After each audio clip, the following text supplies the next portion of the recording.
Assalamualaikum warahmatullahi wabarakatuh. Kembali lagi di channel KH Project. Pada video kali ini atau video pembelajaran kali ini saya akan membahas tentang trigger pada SQL Server. Sebelum kita mulai pembelajaran kali ini, jangan lupa subscribe di channel, like, share, and comment this video. Thank you and enjoy the video.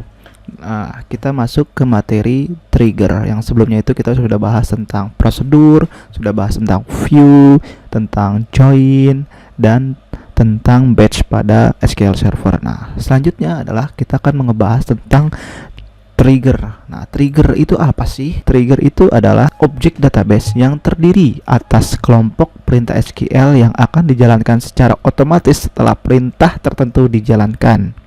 SQL Server memiliki beberapa tipe trigger, namun yang akan dibahas hanya DML trigger. Jadi yang dibahas di sini contoh dari DML trigger. Nah, DML trigger yang terdapat pada sebuah tabel akan dieksekusi ketika tabel tersebut terkena dampak yang dari perintah DML seperti insert, update, ataupun delete. Nah, untuk trigger-trigger lainnya bisa kalian implementasikan di project kalian, yaitu bisa trigger yang berbentuk construct, berbentuk prosedur, dan berbentuk yang lainnya. Nah, ini saya akan bahas core dari triggernya itu pada DML di SQL kayak gitu. Nah, selanjutnya adalah karakteristik dari DML trigger biasanya dijalankan secara otomatis oleh SQL Server ketika perintah untuk modifikasi data yang dieksekusi. Nah, biasanya tidak dapat dipanggil secara eksplisit. Maksudnya itu eksplisit itu tidak boleh ganda, terus mencegah terjadinya kesalahan, akses oleh user yang tidak berhak, dan perubahan yang tidak konsisten terhadap data. Selanjutnya adalah tidak dapat digunakan untuk mengembalikan data ke pengguna, dan dapat dibuat bersarang hingga 30 level. Jadi trigger ini dapat dibuat menjadi inheritance. Jadi bersarang lagi kayak gitu. Langsung saja, yang pertama itu adalah magic table. Magic table adalah table konseptual yang secara struktur memiliki kesamaan dengan table di mana trigger didefinisikan. Magic table tersebut terdiri dari dua. Yang pertama adalah table inserted dan juga table deleted. Nah, table inserted terdiri atas duplikat dari semua baris yang akan disisipkan pada table di mana trigger didefinisikan. Sedangkan table deleted berisikan yang telah dihapuskan dari table di mana trigger tersebut didefinisikan. Jadi ini saya akan mencoba untuk implementasi dari membuat trigger dari table log di SQL Server. Seperti itu. Selanjutnya adalah cara membuat trigger atau rules, cara membuat trigger dari, maksudnya cara membuat trigger di SQL Server. Statementnya seperti ini: create trigger, nama triggernya apa, habis itu on ini adalah mau ditaruh di mana trigger itu, object name ini adalah table yang akan ditaruh triggernya akan ditaruh di tabelnya maksudnya. Selanjutnya itu adalah statementnya apa? Statementnya maksudnya for after ini adalah menyatakan waktu eksekusi trigger itu pas kapan. Apakah pas lagi perulangan, apakah habis after, apakah habis instead of, apakah yang lain-lainnya, seperti itu. Pokoknya apakah harus pas lagi construct, apakah habis after, apakah habis instead, dan apakah habis instead of, seperti itu. Selanjutnya adalah insert, update, dan delete menyatakan perintah DML atau kejadian yang akan memicu trigger bekerja secara otomatis. Jadi setelah perintah dari waktu eksekusi, maka selanjutnya adalah perintah yang akan dieksekusi setelah waktunya dieksekusi itu diapain, apakah di waktu insert, apakah di waktu update, apakah di waktu delete. Nah, untuk SQL statement menyatakan kondisi maksudnya SQL statement adalah menyatakan kondisi atau aktivitas yang dilakukan oleh trigger tersebut. Selanjutnya adalah ini adalah contoh dari trigger. Nah, kita akan membuat trigger di table jabatan. Kalau di table pegawai di sini sangat panjang, kita coba di table jabatan juga table pegawai. Kalau untuk yang ini kita akan implementasi di table pegawai karena ini menampilkan print otomatis yang mana isinya adalah data berhasil dimasukkan. Seperti itu. Nah, kita akan coba praktekkan di SQL Server kita. Kita buka SQL Management Studio kita, di connect. Selanjutnya adalah kita buka SQL kita di kepegawaian, habis itu new query. Setelah itu kita kopikan statement yang ada di PPT, dapat terlihat. Nah, ini maksudnya adalah create trigger. Ini nama triggernya. Ini adalah on, ini adalah di mana tempat kita menaruh triggernya. Kalau saya di SCH kepegawaian, maka saya akan membuat atau merubahnya menjadi, kita akan naruh triggernya itu ada di SCH kepegawaian, yang mana data pegawai apabila di insert datanya maka akan tampil seperti ini tampilan nanti, data berhasil dimasukkan. Nah, kita coba, kita buat terlebih dahulu triggernya, kita execute, seret. Nah, kalau sudah, dia akan tampilannya comment complete successful. Nah, untuk ketika insert data di table pegawai, maka nanti tidak ada komen seperti ini. Row efektif itu nggak ada komen message-nya seperti ini. Maka akan tampil message-nya, ada pesannya adalah data berhasil dimasuk. Nah, kita coba, sebelum kita coba, kita lihat dulu datanya. Nah, di sini datanya di P08 terakhir. Maka selanjutnya kita buat data di P009.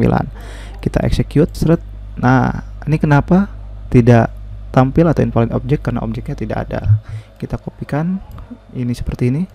Di sini kita jalankan kembali, pesannya sesuai dengan trigger yang kita telah buat. Nah, trigger ini, trigger insert pegawai ini akan tersimpan, akan create di table SCH kepegawaian. Untuk membuktikannya ada di sini di trigger.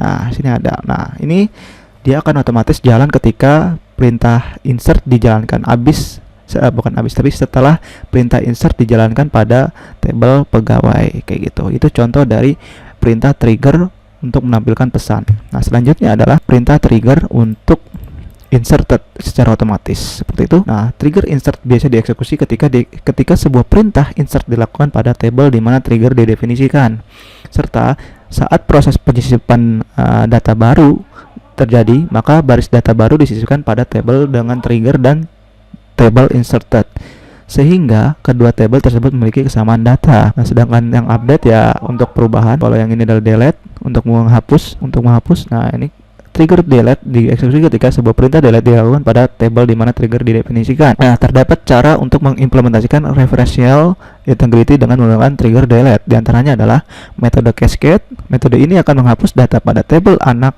ketika data yang bersesuaian dihapus pada table induk. Sedangkan metode kedua adalah metode restrict. Metode ini akan melarang sebuah baris dihapus pada table induk jika baris tersebut digunakan sebagai referensi pada table anak, serta metode nullify. Metode ini akan mengubah nilai baris pada table anak anak menjadi null jika baris yang bersesuaian pada table induk dihapuskan.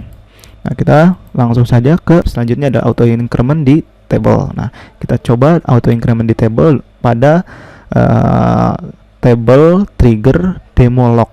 Nah, ini saya ganti namanya di trigger log jabatan.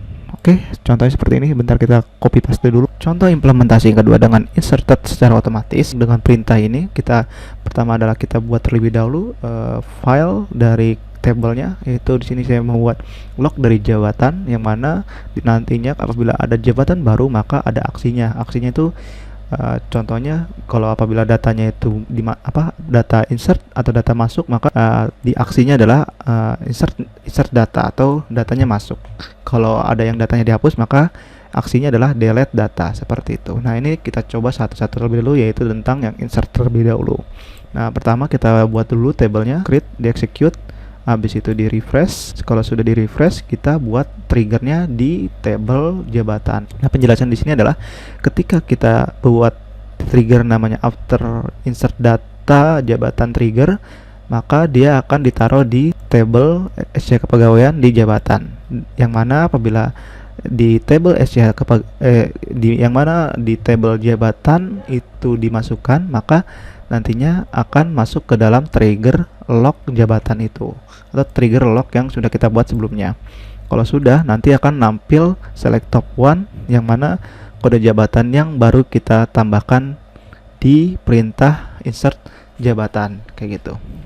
Nah, yang mana nantinya di aksi pada aksi di sini di aksi log jabatan, nanti akan aksinya itu otomatis bakal terisi, yang mana ID recordnya adalah otomatis karena auto increment. Nah, ini auto increment itu untuk penulisannya adalah int identity 1,0 1. Itu untuk auto increment di SQL Server. Nah, kalau sudah, kita coba execute. Habis itu kita coba insert data pada tabel jabatan. Nah, execute. Nah, ini kenapa nggak bisa? Karena di sini ada duplikat key, karena sebelumnya kita sudah buat namanya jabatan seperti itu. Nah, di sini kita lihat di jabatan ini sudah ada tamu, maka kita ganti contohnya apa ya?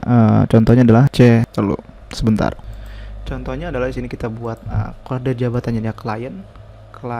Habis itu di sini adalah tamu, namanya tamu, nama jabatan tamu, dan tunjangan jabatannya 0. Nah, kalau kita execute maka nanti akan ke insertednya 2. Nah, ini error kenapa? Karena di sini kode jabatannya value-nya cuma ada 4, align-nya ada 4, maka dia ada error. Maka kita ulang kembali dengan kode jabatannya 4 karakter, kita execute. Nah, di sini row efeknya ada 2, maka kenapa row efeknya 2? Karena di sini ada 2 yang bakal ke insert. Pertama di insert jabatan, yang kedua adalah di insert lognya jabatan. Nah, di sini kan sudah masuk nih. Celin tadi di recordnya 1, terus nama jabatannya tamu, tapi di sini cuma tampilkan adalah kode jabatannya saja. Dan aksinya di sini adalah insert data. Nah, kalau untuk update data, maka di sini kita buat triggernya update data dari mana. Contohnya sebelumnya kita namanya CLN jadi CNL gitu. Coba contoh seperti itu untuk trigger update log dari tabel jabatan seperti itu. Itu contoh dari video tutorial trigger pada DML SQL Server. Nah, untuk pengembangan lebih lanjut kalian bisa explore lebih dalam. Contohnya trigger kombinasi dari DML dengan join. Habis itu trigger dari prosedur dengan join, itu bisa kalian implementasikan di project kalian. Tinggal kalian kembangkan ilmu yang sudah ada, yaitu ilmu yang sudah dipelajari. Kurang lebihnya mohon maaf. Wassalamualaikum warahmatullahi wabarakatuh.